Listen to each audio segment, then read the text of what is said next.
כן, זה הצבא הכי ממש דשי. אז תגידי לו שיכין איזה שקשוקה, איך תגידי לו שיכין איזה שקשוקה? באמת, אתה ראית את הסרט הזה?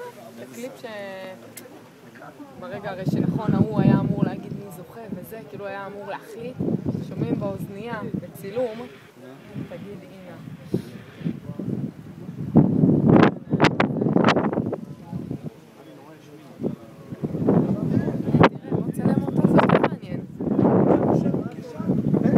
שריפה, הכל בוא אפשר תצטלם איתך.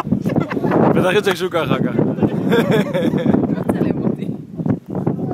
הנה, עכשיו הרוב טיפה, כאילו טיפה... אני אגיד לך מה הקטע שם שזה מסדרון. אתה מבין? זה כאילו מסדרון של רוח. אבל תראה, הכל מלא